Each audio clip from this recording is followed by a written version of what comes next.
Well, the Committee to Protect Journalists has for the first time added cyberspace as a category on its yearly risk list, which highlights places where press freedom is declining. The CPJ says while violence and repression continues to threaten the work of journalists worldwide, online censorship and surveillance are also starting to affect the flow of information. VOA's Mariama Diallo reports.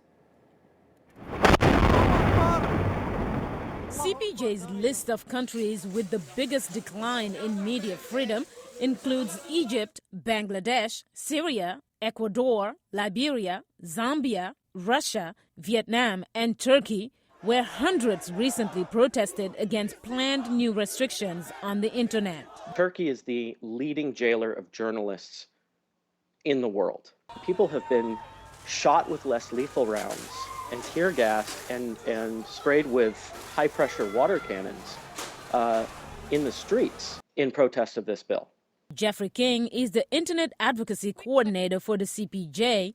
King says the new amendments to Turkey's restrictive Internet law, which the parliament passed late Wednesday, will make it even worse. It would make it much easier for the government to block individual URLs, in some cases without court authorization. Responding to CPJ's allegations, Turkish officials told VOA the amendments were made to improve the law and strike a balance between freedom of expression, individual rights, and privacy protections. In Egypt, the CPJ says that since the military takeover last year, 5 journalists have been killed, 30 assaulted, and 11 news outlets raided. Recently, 20 journalists were arrested, including 4 from the Al Jazeera network. Anatharis Day, a freelance journalist, says via Skype that the situation in Egypt today is very different from what it was during the revolution. I worked there quite freely. I worked by myself. I worked with short sleeves on. I didn't cover my hair most of the time.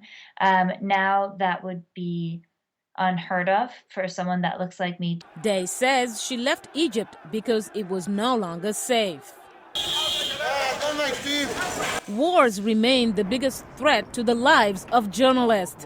But CPJ warns that government efforts to monitor digital communications could become more damaging to their work. Not just targeted surveillance of individual suspects, but mass surveillance across societies in many, many countries. I mean, that's why it's cyberspace and not one particular country being named. And so different countries do it with varying levels of rule of law and due process, but it's quickly becoming very, very easy for governments to spy on their critics. The CPJ says that recent revelations by former security contractor Edward Snowden about U.S. cyberspace surveillance could chill news gathering by frightening away news sources who need to be protected from retribution.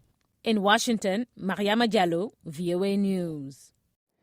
Well, we want to know what you think about Africa 54 and the stories we covered. Join the conversation on Facebook. The address is Africa 54. And check out our headlines 24/7 on voaafrica.com.